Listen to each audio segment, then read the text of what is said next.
Tagumpay na agad ang feels natin. At Pinoy Pride pa, di ba? Bukod sa konti na lang, isang tumbling na lang, weekend na. Kasama natin ang winning singing group ng De La Salle University Chorale! Hindi lang sila mga lasalista kasama natin. May isa pa. Dalawa! Welcome back to Sports, Tito Mikey Reyes. Wow, thank you very much, Mami Chiki. At ito, green na green ako dahil kasama natin sila ang aga-aga. Nabuhayan agad ako sa galing ng mga kasama natin this morning. Ang husay. Ang gagaling, no? Parang may ako, kinilabutan ako. Kaya naman, no wonder silang nanalo ng 19th Busan Chorale Festival and Competition sa Korea. At yun pong pinerform nila kanina sa atin, iyon ang kanilang naging winning piece na Bochong, arrange yan ni Dizon Pesquera. Sa kanilang pagkakapanalo, tumataginting na aabot sa 20 million Korean won. Oh my gosh, halos 1 million pesos ang kanilang naiuwi. Galing! At ilang members kayo? Okay, 1, 2, 3, 4. So, sagot na may pa-breakfast ba sila? Hindi, pero iba talaga ang talentong Pinoy, diba? Truly world-class, Mami Chiki. At syempre, extra proud ako dahil Kaalma matter. Yun! Mga to. Animal assault. Yung mag-recticano pa nga ako dito. Para ikwento sa atin ang kanilang pagkakapanalo sa Korea. Narito si Joel Aquino. Ang kanilang winning conductor. Hi, Sir Joel. Dito po kayo. Sir Joel. Dito po. Congratulations. Sir Joel. Thank you for bringing us pride once again. Talagang nararamdaman namin. Every time, I'm sure kinakanta nyo yan. Naaalala ninyo kung gaano kayong ka-proud maging Pinoy, di ba? Of course, yes. Tell us a little bit about that piece. It's a welcoming song. So, from the Kalinga region. So north, tapos it uses gangsa. And usually we would also sing it with tongatong and other bamboo instruments. So it's really to welcome visitors. At yan ang winning piece nyo nga. Yes. Bakit yan ang napili mong kantahin? Nagustuhan ko kasi yung texture and it fits good to the voices ng mga members. So sabi ko, it's one of the songs that we sang for the whole complete program. So Joel, kwento nyo naman kami, yung experience sa Korea, syempre, di ba? Lahat sila nandun. Yes. We really enjoyed. Before that, we had hectic rehearsals kasi we had to have extra rehearsals, long rehearsals. So I took them away from there. I had sometimes. Masaya. Hindi kayo naiiba sa... hindi kayo naiiba sa Green Archers. Hindi kayo naiiba. Ayun. Tapos, we said, let's give this our best. So, yun, no holding back. And then, ang dami naming hardships na pinagdaanan sa visa requirements, sa flight details. Right. But eventually, with the help of the administration, nagawa naman namin. At nahabol naman. Yes, so we went there, we settled after 2 days, and then we said, let's do this. Yun, that's the spirit. So may hardships and everything, di ba? Pero sa tingin mo ang nagpanalo talaga sa inyong grupo? Yung heart ng group. Heart talaga. They have this passion. I don't want to compare them to other batches, but this one's really like, they are really into this. So yung mga dating batch, hindi masyado. Joke lang. Kakasabi lang eh. Sir Joel, Edit naman, di ba? Sir Joel, ano po ba yung pakiramdam na kayo yung nagoging best conductor sa competition? Siyempre, ang saya. Dito mo na, proud na proud din, yung members. Yeah. Kasi out of 38 conductors, pag sinabi na best conductor ka, nakakataba ng puso. It's a validation na, uy, I'm in the right direction. Because it's not necessarily, kung ikaw yung winning group, ikaw rin yung winning best conductor. Kumbaga coach of the year. Parang Equivalent to so that. validation talaga. Talagang we are the winning team. Including your coach, your conductor. Diba? Yes. Yun. Grabe. Sir Joel, who would you think is parang nahirapan kayong kakompetensya na country nung time ng competition? Philippines din. Philippines din. Meron bang more than Yes, more than more Galasal? than, Meron pa yes. ibang mga Pinoy. May ibang schools? O, tinan mo natin, tayo rin na Other schools naglaban. and then community choirs. Okay. May church choirs, there were I think 7 Wow, na Filipino choirs. choirs. So you go there not as the Philippines. You go there Kumbaga, as LaSalle. DLSU. As LaSalle. But of course, we also represent the Philippines. Oo, yan naman yeah, ganun same yung pride. din, Ayan, ah. talagang Oo. nadadala yung Same. At saka sir, Philippines. question, nung nandun ba kayo, parang feeling nyo, confident na kayo na, ay, mananalo ko. Or medyo kinakabahan talaga kayo na hindi nyo na-expect. There came a time na hindi na kami masyado kinakabahan kasi we knew the songs na eh. So parang it would flow na lang from us. We enjoyed music making. Sir, pahiram ng mic niyo. Ang alam mo, natutuwa ako. The most fun thing is watching you. Kayo, habang kumakanta, yung mga ngiti ninyo, hindi Expressions, mapigil. no? Hindi Expressions. mapigil, diba? Kaya sabihin ko, stop smiling. Sumilangan kayo. Hindi kaya eh. Diba? What's your name? Kakay po. Kakay. Kasi ano yung pinaka-memorable tungkol sa inyong the journey? Yung pinaka-memorable po for me is when yung nag-travel po kami together. And then also rin po, celebrating our winning po. So, medyo kabado po kami sa results. Tapos, nung nalaman po namin na nanalo po kami, like, sobrang saya po. Like, nag-iyakan po talaga kami. Pati yung boys, nag-iyakan? Sino pinaka-umiyak? Yung pinaka-umiyak. Yung pinaka-umiyak. So, for Anchor, Melissa, so ano naman ang experience mo dyan at naging champions din kayo? It's simply it's quite humbling because being the first international competition that most of us have been in, it was overall just a great experience to be able to compete, not just locally but in another country, and to compete with given the circumstances and the conditions that we were met with. It was very it was Challenge it was very challenging. But in the end, it was overall a really, really great Alam mo, experience. for sure, dadalhin nila ito hanggang tumanda na sila. Ito ang mga ikukwento ninyo sa mga anak ninyo. Totoo. Promise. It's one of these things you will never forget. So sino naman ang mga ano dito, K-pop? Siyempre, nag-enjoy. Ay, yun. Gusto ko malaman yung off the court. Kasama ba ako? Gusto ko malaman yung off the court sa ano, sa mamili Korea. ka. Yun. Sino Mamili mga ka. K-pop dito? Yung umikot. Nasiko. Kwento mo naman kami dun sa ano, yung experience sa Korea outside, yung pagkain, yung mga ginawa nyo as a team, ganon.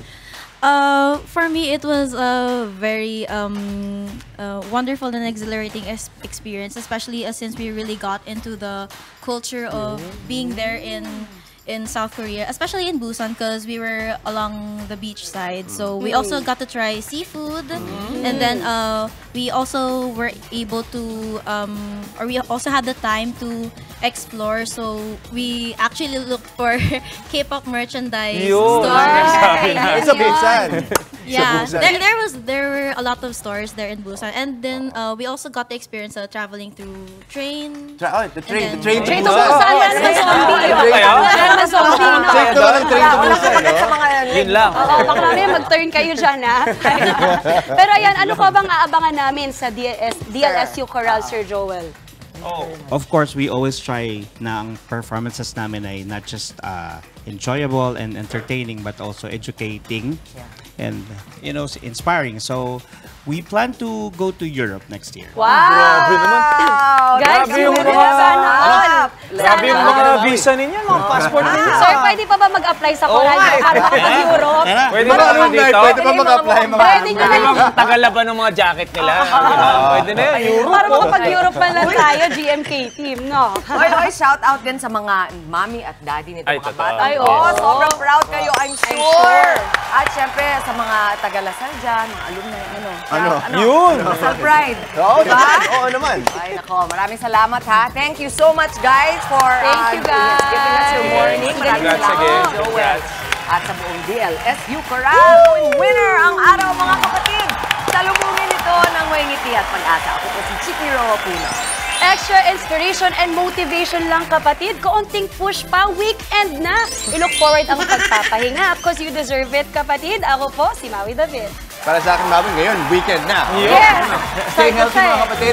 Pagod at mag-exercise, mag-almusal, magkape at samahan na ang inyong paboritong kasalo sa umaga. Ako po, si Justin Quirino. At syempre sa ating, or mauna sa ating mga balita sa frontline sa umaga, mga mainit na update na ilang pangyayari sa loob at labas ng bansa. Ako naman, si Mikey Reyes. Kaya naman, ang masayang bati namin sa inyo mga ate, kuya, nanay, tatay, lolo at lola. Good morning, kapatid! Heto naman, ang iba pa naming hinanda para sa ating agahan. Syempre, nagising na tayo at lahat, diba? So, ano pa ba ang ating mga inihanda, Doon Justin? naman tayo sa usapang pangkalusugan, okay? Alamin natin, ano ba ang rason ng pamamaga ng covering, okay, ng ating spinal cord at utak o meninges, ang meningitis. Pag-usapan natin sa Sabi ni Doc. At sa ibang issue naman, sa mga senior nating empleyado, pa-retire na sana sa trabaho. Pero hindi naman mabibigyan ng benepisyo ang mga reklamo tungkol dyan. Hihimayin natin sa Legal Bato. At para naman mas mapasaya pa ang ating Friday morning, ang rising OPM star at Sony Music Pride na si Elton Clark. Makikijam sa ating mamaya yan live. Ayan, at sa aking panibagong adventure sa kalsada, umikot ako sa ilang lugar para Gimme 5, okay? Pero Gimme K? Gimme 5? Okay. GMK edition naman, Mami Chiki. Ang ilang nating kapatid, game na. Kumasa sa hamon ko. Makita yan. Ayan, nakahanap ka ba ng mga kumasa? Madami, mga kumasa. Alright, sa mga umaksyo balita naman sa frontline sa umaga, supply ng plastic cards para sa mga lisensya sa LTO, manipis na naman. Sa ibang balita, Pilipinas ikatlo sa pinakamalaking source ng basura sa dagat. Ayon yan sa DENR. At sa showbiz, fans ni Park Seo-joon nabitin sa kanyang appearance sa The Marvels. Tuloy-tuloy lang ang pagtutok, mga kapatid. Magbabalik ang inyong paboritong kasali sa umaga. Good morning, kapatid! Malapit na, weekend na.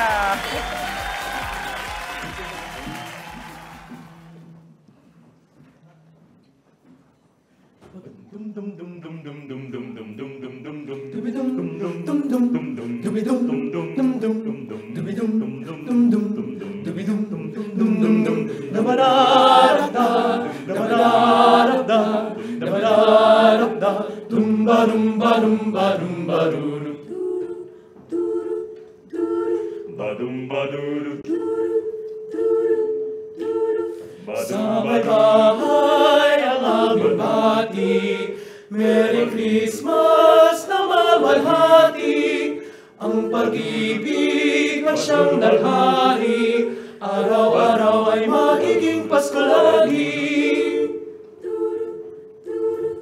Ang sanhi mo ng pagpalito, hihingi mo ng aking aldo, kung sakali kami permisyo, pasensya na kayo, kami namamasko, namamasko, namamasko, namamasko, namamasko, namamasko, namamasko, namamasko, namamasko, namamasko, Pasko, Pasko, Pasko, Pasko, Pasko, Pasko na naman, kay kurin ng araw, Paskong nagdaan, tila pa kung kailan lang, ngayon ay Pasko, dapat pasalamatan, ngayon ay Pasko, tayo ay mag-awitan. Pasko, Pasko, Pasko na naman muli, tanging araw nating pinakamimithi. Pasko, Pasko, Pasko na naman muli, ang pag-ibig naghahari. Tayo ay mga silang, ang magagandang hit, dahil sa Diyos ay pag-ibig, ang si Kristo'y isip, may tatlong haring nagsitayan, ang bawat isa ay nagsipaghandog ng ating ngalan. Bagong taon ay magbagong buhay, nang lumigaya ang ating bayan. Tayo magsikap upang pagtan natin ang kasagalan. Eto na naman yung ganitong panahon, kundi kalendaryo ay maalat na hamon. Wala na bang iba, fruitcake na luma? Wala nang higit pa sa saya ng Pasko, Pasko, Pasko na naman muli, tanging araw nating pinakamimithi. Pasko, Pasko, Pasko na naman muli, ang pag-ibig naghahari. Pasko, Pasko, maligayang Pasko!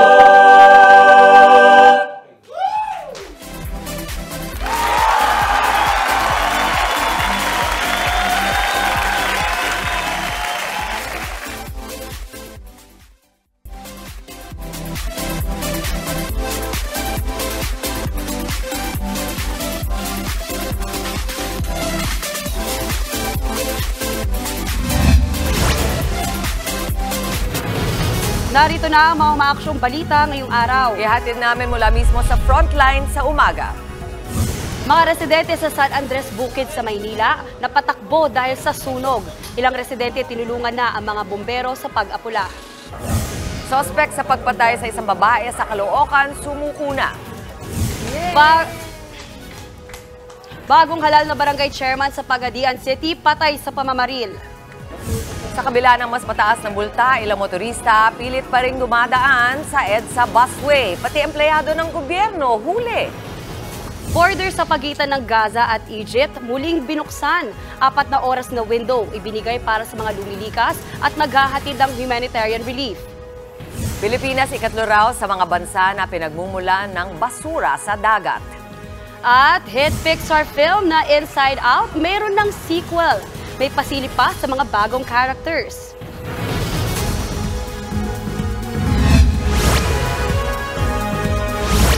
Arestado ang isang lalaki sa Mandaluyong na suspect daw sa pangahalay ng babaeng nakilala niya online. Ang suspect isa pala sa mga most wanted ng lungsod. Nasa frontline ng balitang yan si Ian Suyu. Inaresto ang isang lalaki matapos umanong magnakaw ng cellphone sa Mandaluyong noong October 11. Kinilala ang suspect na si Jericho Loriano, 23 anyos. Pero nitong Lunes lang, muling hinainan ng warrant si Loriano. Siya kasi ang itinuturong suspect sa panghahalay sa babaeng nakilala lamang niya sa social media. Nangyari naman daw ito noong Hulyo. Dahil nandun po siya sa facility namin, agad-agad po sinabi doon sa accused, then nagkaroon po ng process booking sheet regarding po doon. Tinuturing na top 8 most wanted ng Mandaluyong si Loriano. Katunayan, kakalaya lang niya noong Agosto matapos makulong dahil sa iba pang kaso ng pagnanakaw. Pero todo tanggi ang suspect sa paratang na rape. Wala po akong nalalaman dun, sir. Kumbaga set up po ang lahat ng ito, sir. Kasi sa Facebook ko lang po siya nakilala, sir. Total hindi ko siya kilala ang lubusan. Kasalukuyang sumasa ilalim sa counseling ang biktima habang inaasikaso ng kapulisan ng return of warrant ng suspect. Nagbabalita mula sa frontline. Ian Suyu, News 5. Sumuko na sa wanted sa radyo ang lalaking suspect sa pagpatay ng kanyang live-in partner sa Caloocan. Giit ng suspect, di niya sinadyang mapatay ang biktima. Nasa frontline ng balitang yan, si Brian Basa. Ako humingi ng tawad sa kanila. At sa nagawa ko sa mami nila. Hindi ko naman po talaga sinasadya at hindi ko inasahang aabot sa ganun. Sobra po akong nagsisisi sa ginagawa ko kasi dahil po apektado po talaga yung mga anak ko sa mga nangyari. Umiiyak ang 34 anyos na si Jason Ubuga ng eksklusibong humarap sa News 5. Siya ang suspect sa pagpatay sa kalivin niyang si Sarah Jane Fajardo na natagpo ang duguan sa isang apartel sa Bagong Silang, North Caloocan. Sumuko si Ubuga sa programang Wanted sa radyo ni Senator Raffy Tulfo. Dito niya ikinuwento ang nangyaring krimen. Ayon sa kanya, nag-check-in sila sa apartel kahapon, nakaarawan pa ng biktima. Kukomprontahin daw sana ni Ubuga ang kanyang kinakasama dahil sa umunoy karelasyon nito at pagpapabaya sa kanilang 4 na minor de edad na anak. Sabi ko, tatakutin ko na lang sana siya. Kaya dala-dala ko yung mga gamit na yung mga nandyan, nakikita niyo. Para lang umamin siya kasi sabi ko kasi, bakit mo pinababayaan yung mga bata?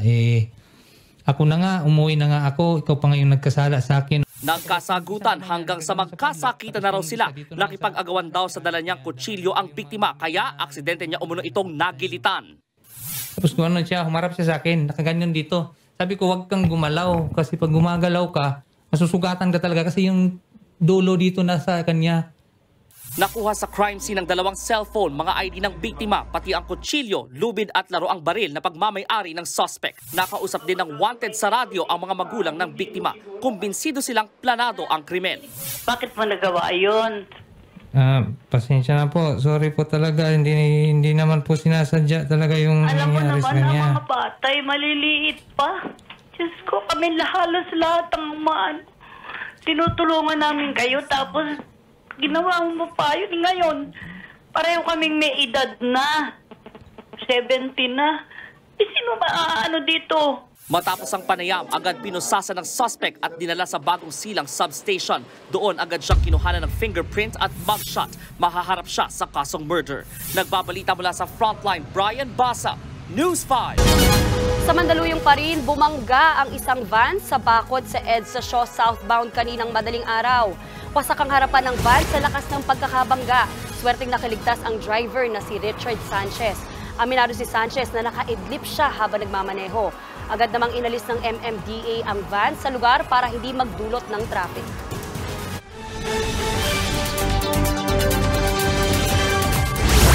Isa na naman bagong halal na opisyal ang pinatay mahigit 1 linggo matapos ang barangay at SK elections. Dead on arrival sa ospital ang barangay chairman na si Rofoldo Dacol sa Pagadian City. Pauwi na raw si Dacol ng pagbabarilin ng di pa kilalang salarin nitong Miyerkules ng gabi. Ayon sa kaanak ni Dacol, madalas na makatanggap ng death threats ang biktima. Patuloy na ang paghahanap ng gunmen sa krimen. Nakumpiska ang halos 29 million pesos na halaga ng shabu sa buy-bust operation sa Bacoor, Cavite. 4 ang arestado sa operasyon na ginawa pasado alas 7 kagabi. Bukod sa 3 kilo ng shabu, nakuha rin ang mga smartphone, pera at listahan ng transaksyon ng mga suspect.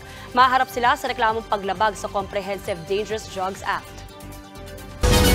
Sa ibang balita, hindi pa man nakakahinga ang mga Pilipino sa taas ng presyo ng bilihin. Mayroon namang nakaambang panibagong dagdag singil sa kuryente, ang Meralco, ngayong buwan. Nasa frontline ng balitang yan, si Shaila Francisco.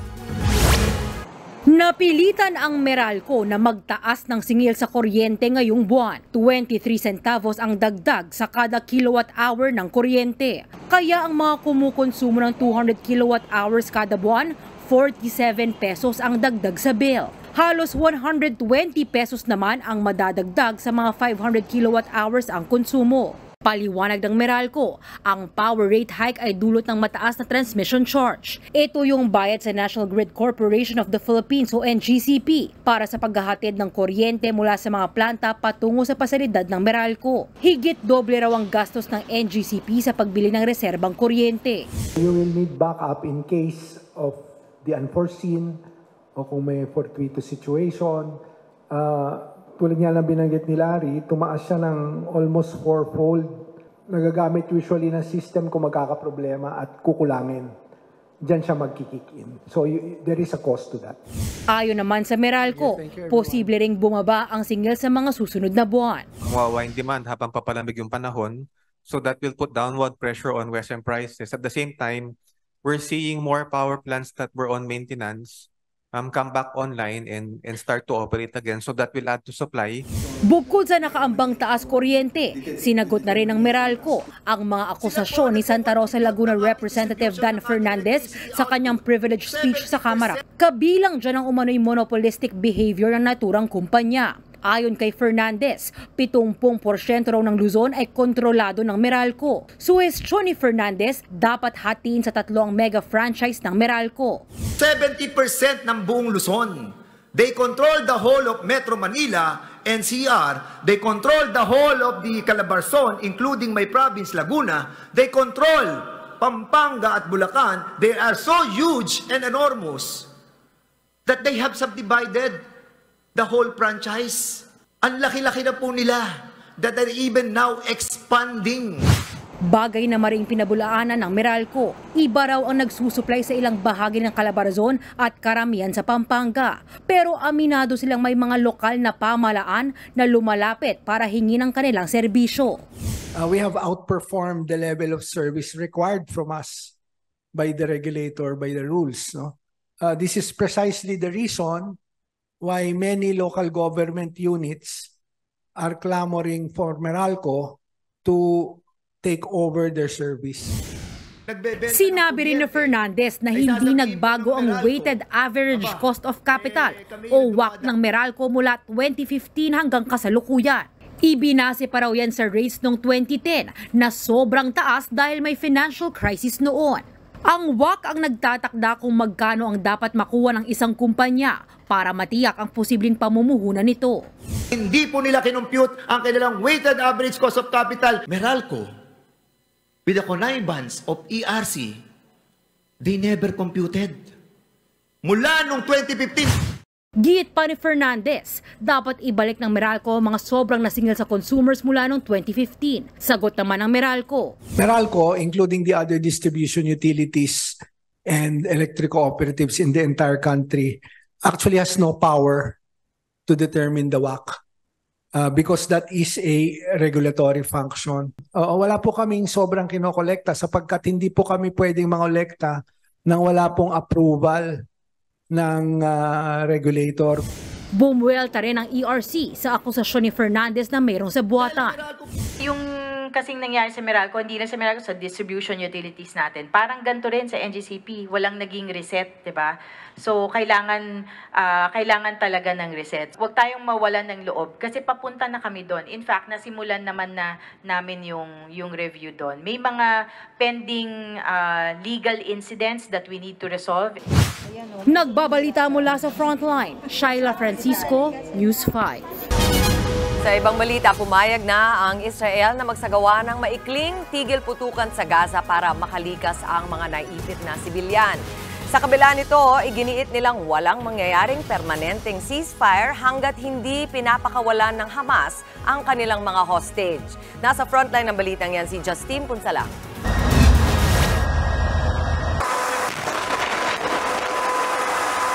Tuloy-tuloy pa rin ang opensiba ng Israeli Defense Forces sa mga pinaniniwalaang kuta ng grupong Hamas sa Gaza.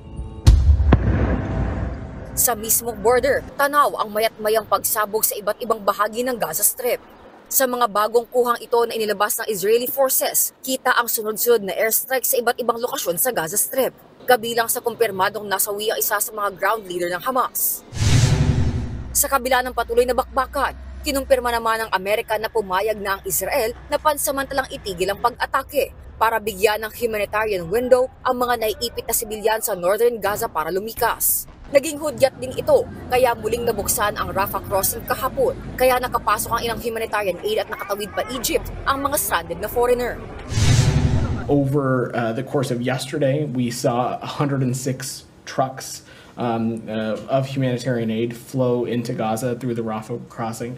Rafah crossing remains open today for the inflow of humanitarian aid as well as the safe departure of foreign nationals. Sa kabila ng binigay na humanitarian window sa mga sibilyan, nilinaw ng Israel na wala silang balak magpatupad ng ceasefire hanggat hindi napapakawalan ang mga bihag ng Hamas. Pero ang militanteng grupo, bukas daw sa negosasyon tungkol sa mga hostage. Handa raw silang pakawalan ng 2 sa higit 200 bihag nila kapalit ang humanitarian aid. Sa kabuuan, umabot na sa higit 12,000 ang bilang ng mga nasawi sa magkabilang panig. Dahil naman sa hindi makataong pambobomba sa Gaza, dapat na raw patawan ng sanksyon o parusang Israel ayon sa Deputy Prime Minister ng Belgium. Nagbabalita mula sa frontline, Justine Punsalang, News 5. Ligtas na ang 4 na Pilipinong nadamay matapos umanong pasabugan ng Russia ang isang barko sa Black Sea. Ayon sa Department of Foreign Affairs, sumailalim na sa gamutan ang mga nasabing Pinoy. Napagbigay alam na rin sa kanilang pamilya at ang sinapit ng mga tripulante. Noon na nang sinabi ng Southern Military Command ng Ukraine na Russia ang nasa likod ng missile strike sa civilian ship na K-MAX Ruler. Wala pang pahayag ang Russia kaugnay ng pag-atake. Inilahad ng Department of Environment and Natural Resources o DENR na ang Pilipinas ang ikatlo sa mga bansang may pinakamaraming basurang napupunta sa dagat. Iniulat yan ni Environment Undersecretary Jonas Leones sa isang conference. Aminado rin si Leones na malaking hamon pa rin ang waste management sa mga developing country kagaya ng Pilipinas. Itong 2019 daw ay nasa 27.8% lang ang plastic na na-recycle ng Pilipinas. Ipinunto naman ni Leones na mahalaga ang mas maayos na waste management para na rin sa ikabubuti ng mga komunidad.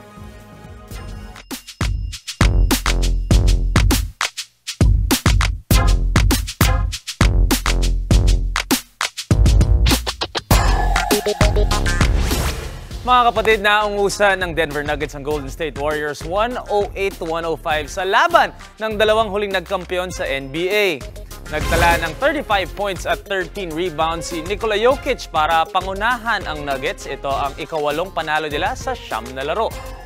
Si Damian Lillard naman nagpakita para sa Milwaukee Bucks sa panalo kontra Detroit Pistons 120-118. Na-eject sa laro si Giannis Antetokounmpo bandang 9-minute mark ng 4th quarter matapos makuha ang ikalawang technical foul.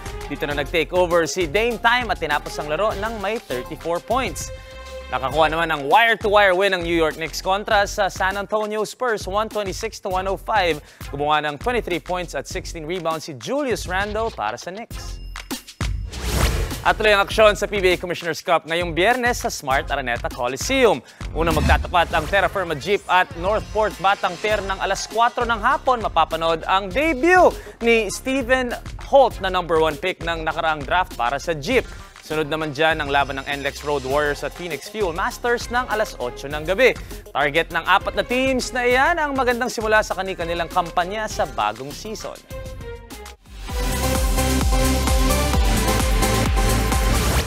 Nabitin ng fans ng Korean actor na si Park Seo-joon sa kanyang appearance sa pelikulang The Marvels. 2 minuto lang daw kasi ang screen time ng aktor na gumanap bilang Prince Yan. Ang The Marvels ang naging debut ng actor, hindi lang sa MCU, kundi pati sa Hollywood. Kasama niya rito ang Captain Marvel actress na si Brie Larson at Samuel L. Jackson na gumanap bilang Nick Fury. Palabas na sa mga sinihan sa Pilipinas ang The Marvels. Matapos ang 9 na taon, ipapalabas na ang sequel sa hit animated coming-of-age film na Inside Out. Ipinasilip na ng Pixar ang trailer para sa Inside Out 2. Tungkol ito sa batang si Riley at ang 5 emosyon sa kanyang utak na sina joy, sadness, disgust, fear at anger. Ngayon, may bagong emosyon na ipapakilala na si anxiety. Pero mukhang meron ding iba pang emotion sa kasama si anxiety. Mapapanood ang Inside Out 2 sa mga sinehan sa June 14, 2024. At para naman sa mga coffee at donut lovers dyan, katulad ko na naghahanap din ng good vibes, isang Christmas-themed drive-thru pakulo ang naghihintay sa inyo. Narito ang report ni Johnny Alipoon.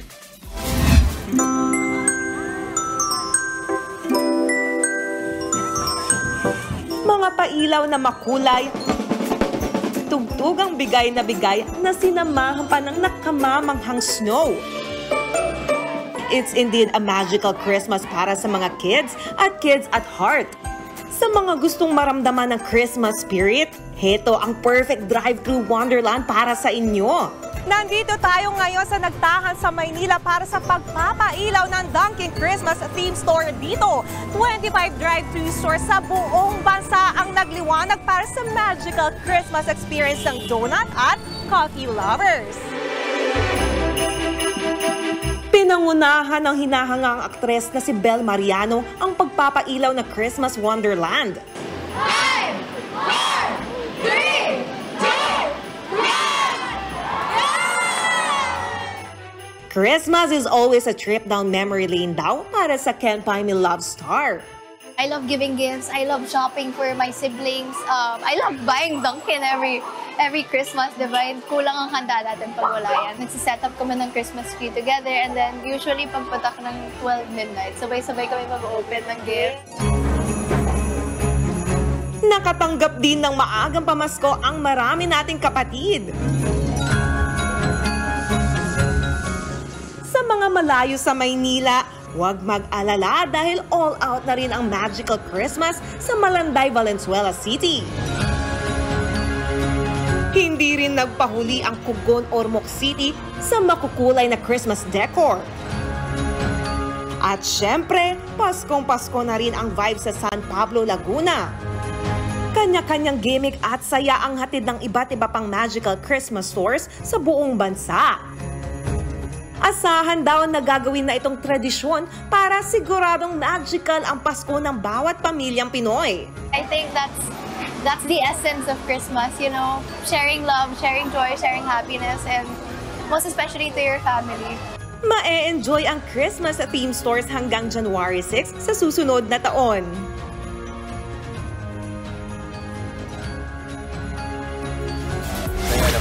Yun. Christmas feels. Oo. At masaya din siguro yung Inside Out 2. Ah, maganda yun. Napanood niyo ba yung 1? Oo naman. 15 years old kami nung lumabas yun. Totoo ba? Ako 14. Ako 14. So ano, 16. Okay. Magmalokohan lang tayo dito. Pero hindi, talking about Inside Out, nakakatuwa yung isang emosyon na i-add nila, which is anxiety. Kasi feeling ko very relatable siya ngayon. Gandang Feeling ko pinsan siya ni Fear. No. Diba? Kasi magkadikit yan eh. Stress. Diba? Tignan natin. Kaya nabangan natin. Pero mamaya, abangan. Susubukin natin ang talas ng kaalaman ng ating mga kapatid. Lapagan na ng stock knowledge sa espesyal na EAT hit game na Gimme 5 sa ating Tanong Ko Lang. At problema naman sa pagre-retiro, hindi pagbibigay ng retirement benefits sa mga paretiro ng empleyado. Alamin natin kung legal ba to.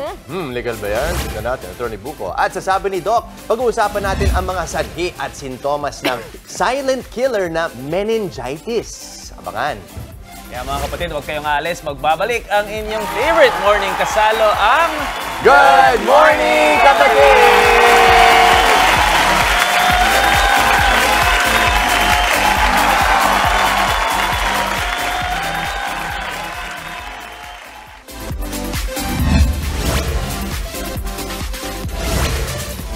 Nagbabalik po ang Good Morning Kapatid. Hindi pangkaraniwan ang sakit na meningitis, pero itinuturing itong silent killer naman.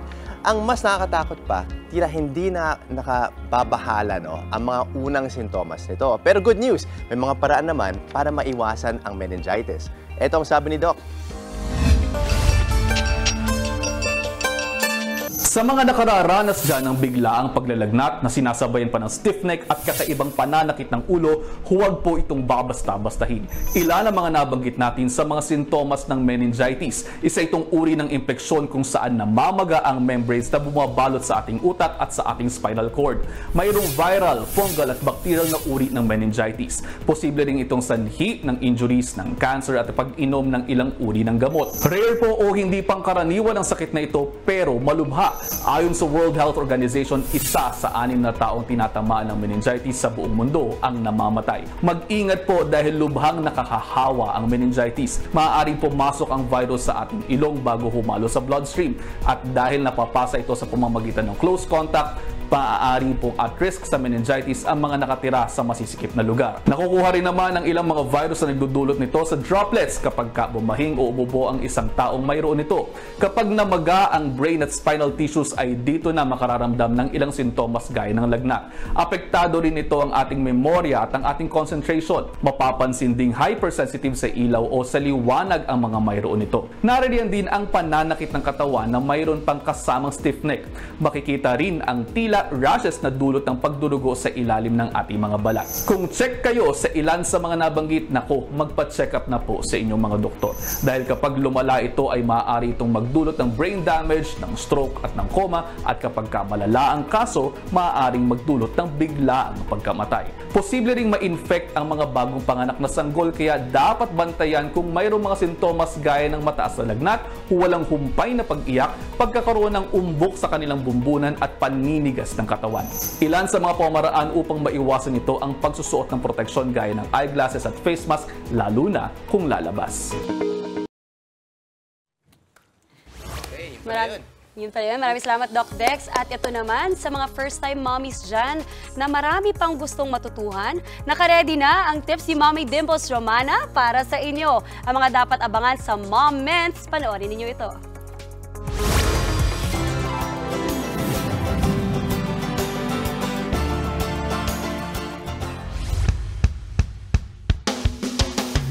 Masarap maging nanay. Gawin yung gusto niyang toy. Naglaro ako. Imagine. Smile! Pero aminin natin na nakakatakot ding sumablay. Pagdating sa gadgets, it's really very dependent on us parents. Walang iisang formula ang pagiging ilaw ng tahanan. Nung baby pa, nagsisave na talaga siya ng pera. Kaya naman, tutok na sa tips ni Mommy Dimps tungkol sa pinakamahalagang role natin sa buhay. Huwag niyo pong kalilimutan sa buhay, Mommy. Let's make every moment count. Ako, ang dami nyo matututunan dyan, Mikey, Justin. Let's make every moment count. Every moment. Yes, at of course, kasama natin si Mommy Dimps at sa Monday na rin. Lapit na. 2 hours special ang balita mo. Oo nga, nakarating sa'yo. Special, Yes, kaya abangan O, syempre, nyo 2 hours na araw natin. Excited tayo para kay Mommy Dimps at saka para sa lahat ng mga may tuturo niya. Nag-iiba na ngayon ang mga bagay-bagay. Kung kayo yung mga nanay katulad ko na marami tayong anak, marami tayong experience, marami pa rin tayong matututunan sa mga mas batang mga mami katulad ni Maui, ni Mommy Dimps. Dahil nag-iiba. Nag-iiba nga, nag-iiba. Tsaka likewise, tulad na sinabi nyo nga no, Mommy Chiki, at I think ang mga nanay, wala namang manual yan eh. Sometimes matututo ka sa ibang nanay, no? Na may iba't ibang experience sa buhay. So really, that's the best way to learn is to see other mommies do it, no? So, at saka yan, exciting. Pero tama yung point mo, Mami Chiki. Ngayon, puro iPad kids na eh. Oo. Dati hindi pa masyado, di ba? Oo, yun yung isa sa mga, actually, naging topic din natin, no, Mami, no? Yung grabe sa paggamit ng gadgets. Pero ayan, isa sa bago nating aabangan na segment with Mommy Dimps, yung Moments, kaya abangan natin. At ito naman, mamaya, mga pasaway na motoristang dumadaan pa rin sa EDSA busway. Nasampulan na naman ng mga traffic enforcer. Pero ilang nahuling riders, sinubukan pang tumakas. Mga celebrities nagdiwang dahil sa pagtatapos ng kanilang mahigit 100 araw na actor strike sa Hollywood. At Clark International Airport tinanghal bilang isa sa pinakamagandang airports sa mundo. Wow, kaya huwag kayong alis. Magbabalik pa ang inyong paboritong morning kasalo, ang Good Morning, Kapatid!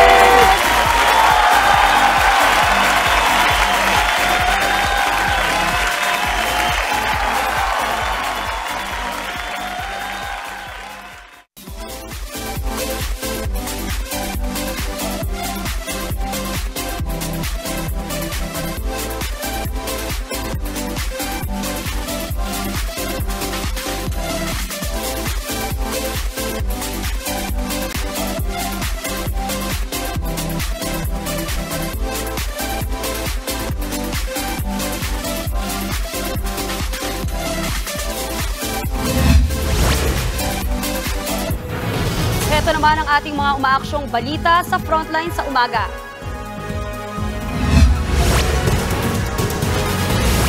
Sumiklab ang sunog sa isang residential area sa San Andres Bukid sa Maynila. Ang ilang residente nagpasapasahan ng timba para tumulong sa pag-apula. Live mula sa Maynila, nasa frontline ng balitang yan, si Dave Abuel. Dave, kamusta na ang sitwasyon dyan? Maui, Chiki, tuluyan ng naapula ang sunog na tumupok sa mga kabahayan dito sa San Andres, Maynila, mag-aalas 8 ngayong umaga. Pasado alas 5 kaninang umaga nang magising sa naglalagablab na apoy ang mga residente dito sa San Andres Bukid. Malaki na raw ang sunog nang madatnan ng ilan sa mga residente, kaya wala na silang nagawa habang nilalamon ng apoy ang kanilang bahay. Bukod sa mga bumbero, tumulong naman ang ilan sa mga residente at nagpasahan ng timba para apulahin ang sunog. Ang ilan naman sa kanila, kanya-kanya ng salba ng gamit. May ilan na napauwi raw bigla mula sa trabaho nang mabalitaan ng sunog. Isinalba nila ang kanilang gamit, gaya na lang ng mga damit, mahalagang dokumento at gamit sa eskwela ng mga bata. Maui, Chiki, nagpapatuloy ang ginagawang mapping operation ng BFP sa mga nasunog na bahay para masiguradong hindi na sumiklab pang muli ang apoy. Sa ngayon, nasa kalsada pa ang mga residenteng naapektuhan ng sunog. Ayon sa BFP, inaalam pa ang kabuang halaga ng pinsala at sanhi ng apoy. Patuloy pa rin inaalam ang bilang ng mga nasunog na bahay at mga pamilyang naapektuhan. Sa ngayon, wala pang napaulat na nawawala, nasugatan o namatay sa sunog. Maui, Chiki. Alright, maraming salamat, Dave Abuel. Nasa 42 motorista ang hinuli ng MMDA dahil sa patuloy na pagdaan sa EDSA busway. Practice na raw ito para masanay silang iwasan ang linya lalo't ipatutupad na sa Lunes ang mas matinding parusa sa mga lalabag. Nasa frontline ng balitang yan, si Ian Suyu. Alas 7:30 pa lang kanina, sunod-sunod na ang mga motorsiklo at sasakyang pinapara ng mga traffic enforcer sa bahaging ito ng EDSA Cubao. Patuloy pa rin kasi ang pagdaan nila sa EDSA busway na mahigpit na pinagbabawal ng MMDA. Ang delivery rider na ito, hinabol ng mga otoridad dahil sinubukan pang tumakas. Anong iniisip nyo na tatakbuhan nyo kami? Anong iniisip nyo na tatakbuhan nyo kami? Ganyan pa tayo. Agad kinuha ang lisensya ng driver at tinikitan ng Uniform Ordinance Violation Receipt. Dala na lang din ng pressure, sir. Mali po ako, sir, mali. Pati ang government vehicle na ito, huli rin. Emergency lang. Magsusundo kay bus. Nasa 42 sasakyan ang tinikitan ng MMDA. Siyam dito ang sasakyan ng gobyerno. Dahil nga 1,000 lamang ang multa para sa first offense ng paglabag sa batas trapiko gaya ng pagdaan sa busway, marami sa mga rider at mga sasakyan ang paulit-ulit lamang na dumadaan rito. Kaya tingin ng MMDA, mas dapat paigtingin at mas dapat taasan ang penalty para sa mga lalabag rito. Simula sa Lunes, ipatutupad na ang mas matinding parusa sa mga dadaan pa rin sa EDSA busway. Nasa 5,000 hanggang 30,000 ang multa, depende sa bilang ng offense. Bukod pa yan sa pagsususpende ng lisensya ng driver mula 1 buwan hanggang 1 taon. Sa pang-apat na offense, babawiin na ng ahensya ang lisensya ng driver. Sa kabila ng hulihan, sang-ayon ng ilang motorista sa patakarang ito, gaya nitong nahuling rider. Mas okay na taasan nga nila yung penalty. Dapat iwasan, sir, kasi hindi naman talaga para sa mga motor yun para sa bus talaga yun. Para naman sa MMDA, pasilip na ang nangyaring hulihan sa kung gaano kahigpit ang pagpapatupad sa nasabing patakaran. Ito para masanay na yung mga kababayan natin na unang-una bawal dumaan sa busway. And secondly, sinasabihan na namin sila na by Monday, iba na yung penalty. Mas mataas na. Nagbabalita mula sa frontline, Ian Suyu, News 5. Sa mga mapapaso ng lisensya dyan, hindi na uli pwedeng basta-bastang magpa-renew sa mga tanggapan ng Land Transportation Office. Manipis na kasi ulit ang supply ng plastic cards na ginagamit ng LTO sa pag-imprenta. Ayon kay Chief Vigor Mendoza II, nasa 1 milyon na lang ang kanilang supply at mayroon pang 800,000 backlog sa plastic license. Kaya imbis na walk-in, magiging by schedule na uli ang renewal ng lisensya.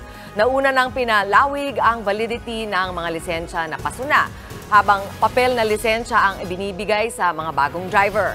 Maglalabas ng bagong schedule for renewal ang LTO ngayong linggo.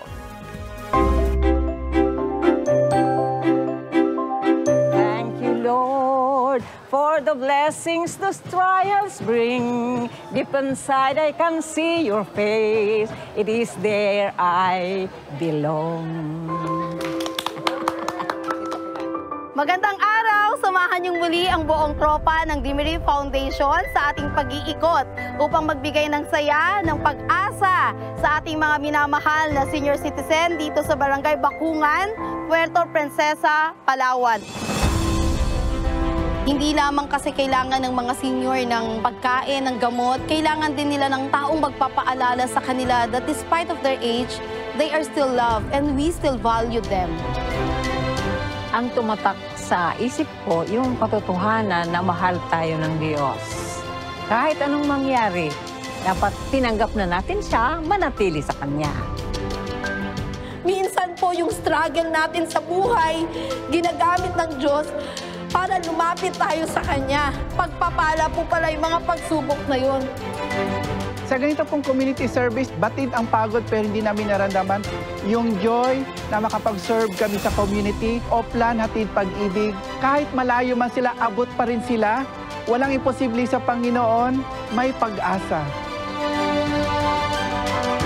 Thank you, Dimery Foundation. Thank you very much. Thanks, God.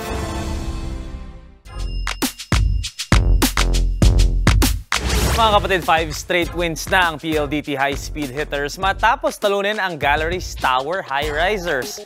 Tikit ang first set ng laro 29-27 pero nagtuloy-tuloy na ang panalo ng PLDT sa dalawa pang kasunod na sets. Si Erica Santos ang nag-top score with 17 points on 15 attacks and 2 blocks. Pangalawa na sa standing ang PLDT na may 5-1 win-loss record habang hinahanap pa rin ng high-speed or ng high-risers ang una nilang panalo.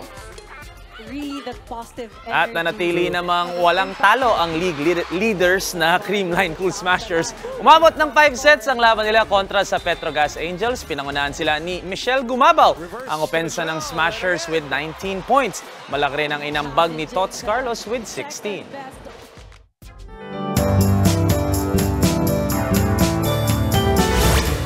Hinirang ang Clark International Airport bilang isa sa pinakamagandang airport sa mundo.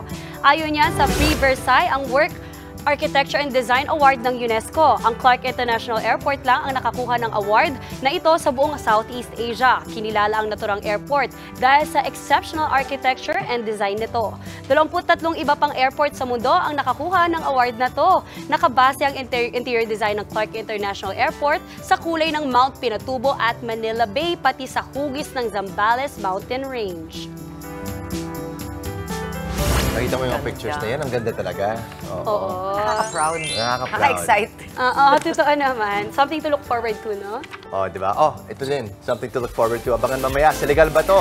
Sasagutin ni Attorney Buko ang ilang katanungan ng mga empleyadong nasa retirement age na. Yan. At tuloy-tuloy lang ang good vibes. Kasama pa rin ang inyong paboritong kasalo sa umaga. Good morning, kapatid!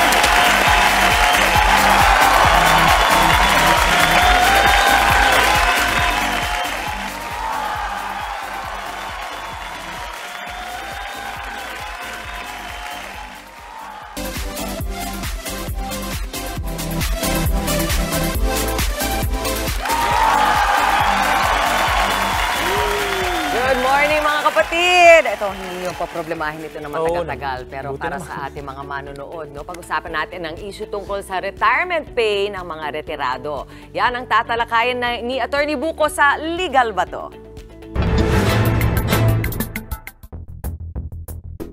Mr. Cruz, kamusta na po kayo? 64 na po kayo next month, di po ba? Okay naman ako, ma'am. Kaya ko pa naman magtrabaho eh. Yun nga po, Mr. Cruz eh. As per company policy natin, hanggang 64 lang po ang retirement natin. Kaya whether you like it or not, last year nyo na po ito sa company natin. Attorney, mag-64 na po ako. Pero sabi ng kumpanya namin, hindi ko na kailangan umabot ng 65 para mag-retire. Legal po ba ito? Legal po ito.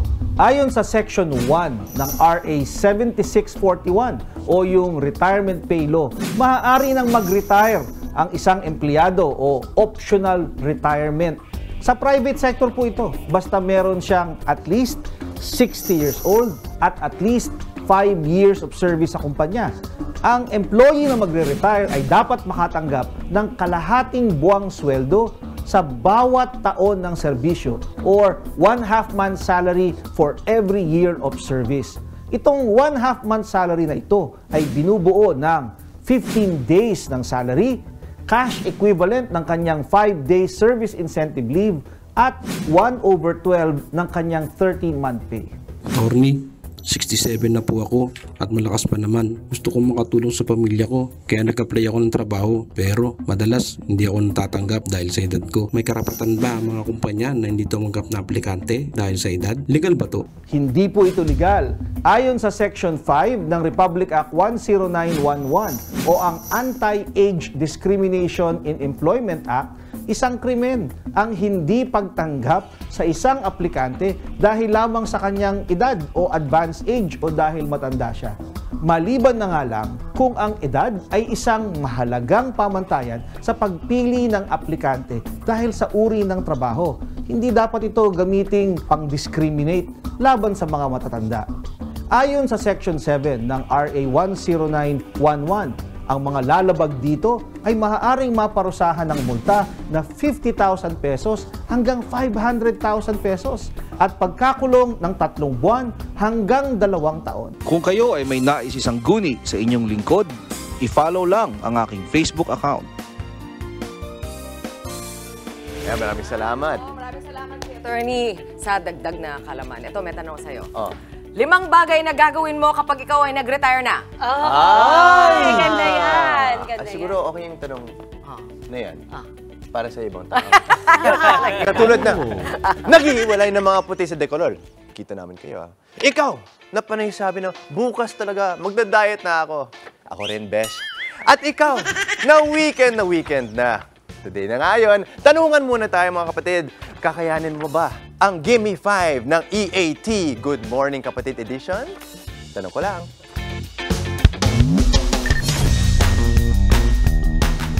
At para sa tanong ko lang, ngayong araw, susubukan natin ang talas ng isip ng ating mga kapatid sa Gimme 5 Good Morning Kapatid version. Mga bossing, pahiram muna ng segment niya. Tanong ko lang, pwede ka ba magbigay ng 5 current senators dito sa Pilipinas? Raffy Tulfo. Tulfo? Yes. Manny Pacquiao, Lorraine Legarda, and Erwin Tulfo. 5 ingredients sa sinigang. Bangus, onion, sili, tsaka luya. Pwede magbigay ng 5 klaseng isda na pwede kainin. Tilapia, bangus, salmon, dalagang bukid, tsaka galunggong. Pili ko siya. May phone a friend siya eh. Magbigay ng 5 station ng MRT. Guadalupe. Ano pa? Bonnie.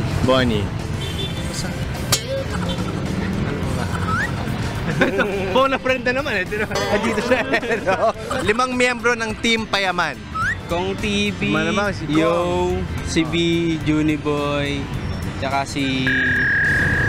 Isa na lang eh. Ha? Yo. Pwede magbigay po kayo ng 5 bahagi ng katawan na nagsisimula sa letter B. Binti.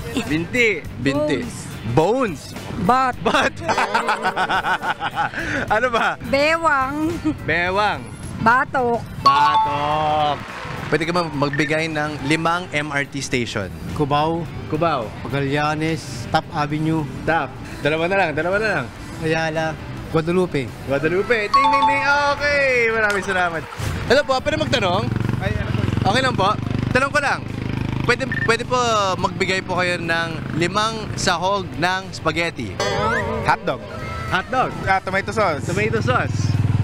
Giniling. Cheese. Ano ba? Carrots. So gusto mo ng spaghetti na walang pasta? May pasta. Good job mga kapatid, competitive at talagang pati ako nasubok dyan Hanggang sa susunod na tanungan, ako po si Justin Quirino para sa Tanong Ko Lang. Grabe yun Pwede ng regular host sa EAT yun Konti pa practice. At na-ready nyo rin yung mga nasa kalye na sumali sa EAT sa Give Me 5. Galing Cool na yung iba, no? Hindi na-rattle. Hindi na-rattle. Nagtanong si Mami, sino daw yung team payaman? Si Ko. Mami Chiki, sino yung sa team payaman? Ano nga, oo. Ayun Kong TV. Magbigay tayo ng example. Challenge nga natin tayo, mga host naman. Challenge mo naman kami, Justin. Ganon din ang mga pag-Give Me 5 mo. Pag-Give Me 5? Tapos ikaw naman sa challenge namin. Kamana si Ryan Agoncillo sa'yo. Sige. Give me 5 planets in our solar system. Sure. Dali naman nun. Sige. I'll take it. I'll take it. Sige. Sige na kasi I'm sure mas mahirap yung iba In order. In order of size. Game. In order. Mercury. Earth. Mars. Venus muna. Venus. Venus, Mercury. Kailangan ba from the top? Mercury. From the top ba? Ewan ko, akala ko Mercury, pa Venus, isa-isa. Earth, Mars. Mars. Jupiter. Saturn, Neptune, Pluto. Hindi pa nauna yung Jupiter. Basta yun na yun. Hindi nga, alala yung tinuro sa akin yung grade 2. My very educated mother just sold us 9 pies. Pero wala na yung Uranus, di ba? Ganun? Wala na yung Pluto pala. Mami sa Pluto.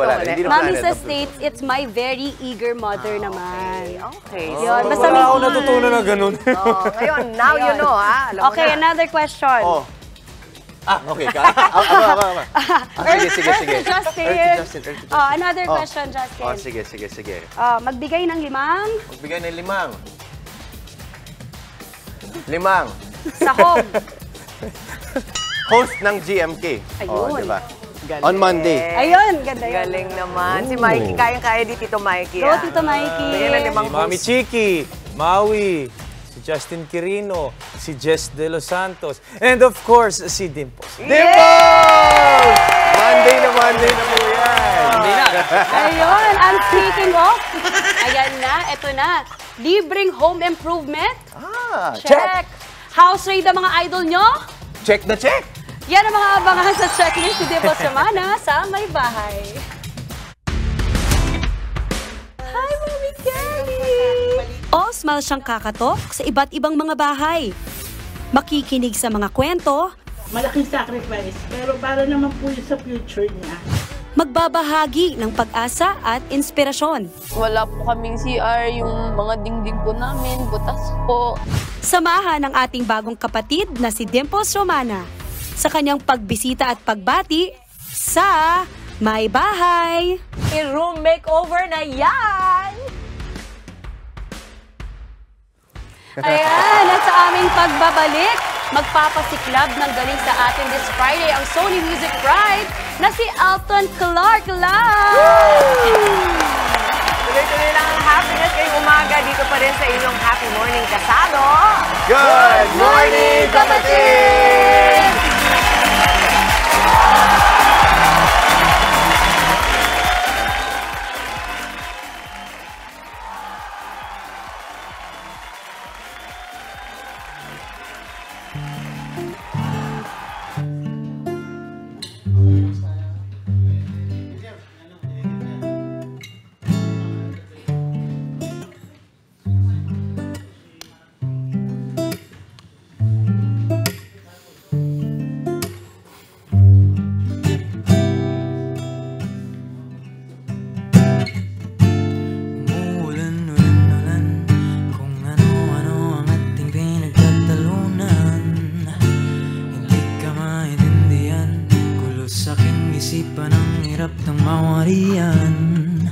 Minsan may araw lang, ba't biglang araw-araw nang mabigat ang loob?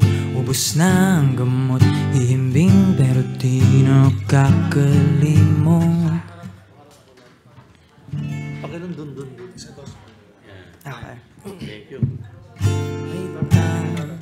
Teka naman, pwede bang isa-isa mahinang kalapan?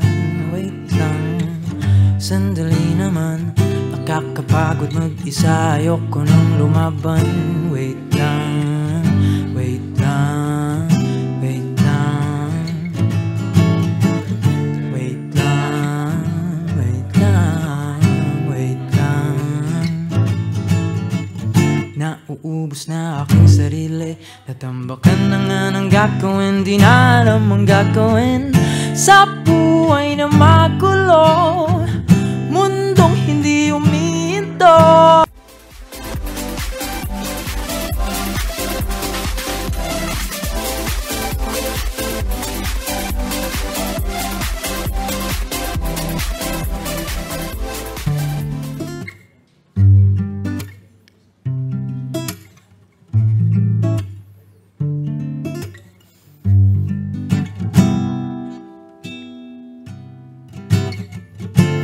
Umuulan-ulan-ulan, kung ano-ano ang ating pinagtatalunan.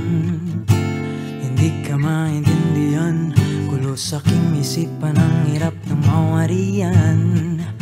Minsan may araw lang, ba't biglang araw-araw nang mabigat ang loob?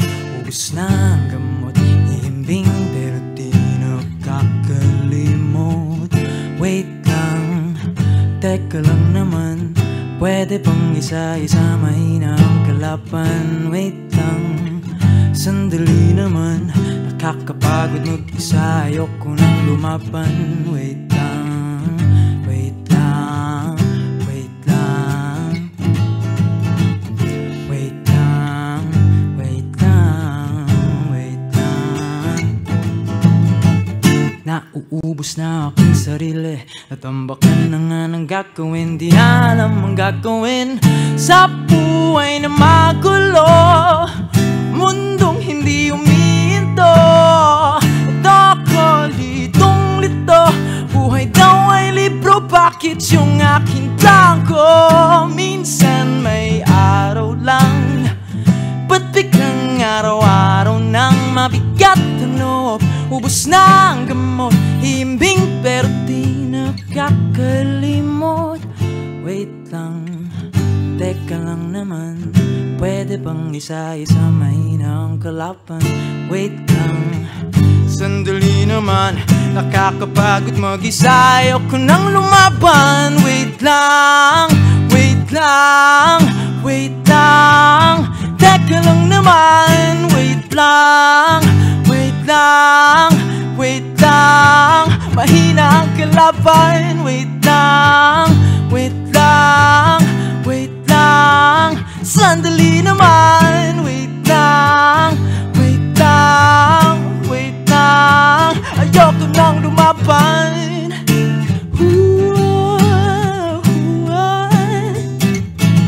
Oh, oh, oh, oh, oh, oh, oh, yeah. Wait lang, dahan-dahan lang, hindi na magmamadali, tuloy pa rin ang laban. Vic! Elton! Thank you, thank you. Elton! Elton, eh. Kakaaliw to si... Oh, wait Galing mo, ah. Grabe siya. Wait lang, napapakanta yung mga... Oo, lahat ng mga camera. Ang nakakatuwa dito kay Elton, pag, sara mo yung mata mo. Tapos imagine mo kung sino yung makikita, parang The Voice. Parang yun, sino kumakanta. Pagtingin mo, yung boses na gano'n, yung boses na gano'ng kabigat, di ba? Parang hindi lumalabas sa Thank you ganyan. po. Cute! Oo, galing ah. May mga textures pa. Paano? Yes. Ganun, di ba? O, alam mo na, pag kailangan mo ng second opening act. Ako na sa likod. Yeah. Siyempre, he's an emerging singer-songwriter ng offshore music at ng Sony.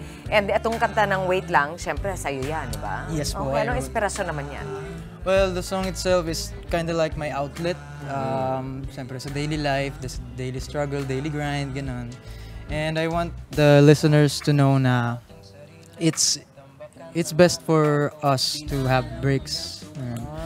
Every once in a while. Akala ko yung Wait Lang, pag inutusan siya ng mami. Wait lang. Pwede po, pwede. Pero speaking of breaks, Elton, so I went to his TikTok last night. Nakita ko na gamer din tong si Elton. Wow. Yes po. Valorant din po. Yes po. Streamer ba? Streamer? Not yet. Not yet. Abangan natin. Habang naglalaro ka, dapat kumakanta ka. Wait lang. Wait lang. Sino yung isip mo sa Valorant? So yun, controller main, Omen, Brimstone, ganun. cool. Sila lang ni Justin. Smoke shot. Yeah. So, paano ba nakakatulong ang pagbabalorant sa music career mo? Wow. Di ba? Di ba? Talaga ba? Kasi sabi mo Meron ba? breaks, di ba? Kaya magkaroon ng breaks. Ayun po. So, as, I guess, an adolescence boy, normal lang yung online games. And yun nga, pag free time, after work or after gigs, yun, laro-laro lang. Pang-distress. Sabi yung after work, hindi after school, no? Kaya pala nakalagay sa lyrics mo, mahina ang kalaban. Yes. Mahina. Doon pala yun ako. Mahina ang kalaban. Sa Valorant. Sa Valorant. Talaga sa mami, sagutin lang, mahina ang kalaban. O, diba? Pwede palang gawing inspirasyon ng mga ganun sa paggawa ng music. Pero alam mo, Elton, di ba galing ka sa offshore music? PH, which is handled by the one and only Ellie Buendia. Yes, boss. Anong feeling no nakatrabaho mo ang isang Ellie Buendia? Isang legendary rock icon. Ayun, sobrang happy po kasi siyempre, pinapakinggan mo lang yung mga songs sila dati. Pero yun, nakakasama ko na sa studio. Tapos ginaguide din nila ako ng at its best. So, sobrang thankful din ako talaga sa offshore music. Siyempre, may stamp of approval. Yes po. Oo naman. Diba? Growing up ba, isa siya sa mga naka-influence sa'yo? Yes po. E-heads actually. Sige, sabi ni Kuya Justin, magbigay ng 5 mga influence mo sa music. Ayun. 5, yun, sa OPM, yun, definitely E-heads. And yung mga ibang bands din, kasi nagkaroon din ako ng phase na alternative rock din yung mga nasusulat kong kanta. Kamikaze, what else? Sa Pinas, dami ko rin yung mga new artists, new bands. Ayan, yung mga bago. Ben and Ben yun, ganun. Sobrang Tapos international-wise, Joji, yun, Tame Impala. Joji! Pupunta siya dito. Parang may pagka-Jason Mraz ka nga eh. Oo, yung vibe. Somewhere along that line. Saan ba ni Jason Mraz? Yes po, pwede. John Mayer. Yes, John Mayer, definitely. Kasi I do lead guitars din. Tsaka nagko-cover ka rin ba ng mga songs? Yes po, I do cover. Sample naman naman kami cover dyan. Cover ka naman dyan. Famous covers mo dyan. Famous covers. Sige. Let's see. Ano ba yung Sino bang favorite mo i-cover na kanta?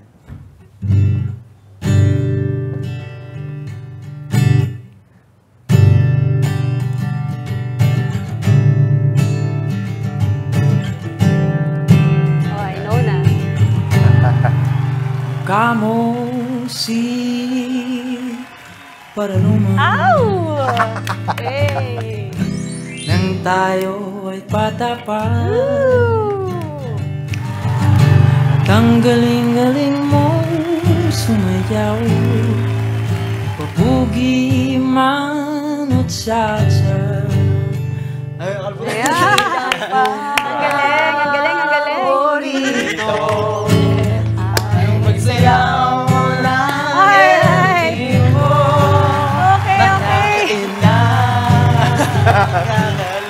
Okay, maraming salamat. Elton Clark! Napakagaling, napakagaling. Talent. That's it para sa ating Panalong Friday. Isang makabuluhang umaga na naihatid namin sa inyong tahanan. Oo, at before we go, pwede bang mag-promote muna? Yes, definitely. So ayun po, thank you very much sa lahat ng followers and supporters. Yung my first single, Wait Lang, is now at 4K streams, which is very unbelievable. Thank you very much everyone. Sa family, both Balas and Vibares, and sa work ko din for being very supportive kasi they're giving me libs pagka may mga ganito. Ay, maagang pamasko sa'yo yung mga leaves, di ba? Oo. Yan. Dahil 45 days to go na lang. Yes! Ayun, ang ating pa-countdown. Lapit na, sana nag-enjoy kayo sa aming pakulo this morning na punong-puno ng kantahan. Kita-kits po tayo sa Lunes para sa aming special 2-hour episode. Bilang pa-welcome sa ating bagong kapatid na si Dimples Romana. At of course, going habit ng pagtutok sa amin every morning para siksik ang araw nyo sa saya at impormasyon. Mga mainit na balita at naka-inspire ng mga kwento, yan at marami pang iba. Kasama ninyong Fave Morning Kasalo. Ito ang Good Morning Kapatid!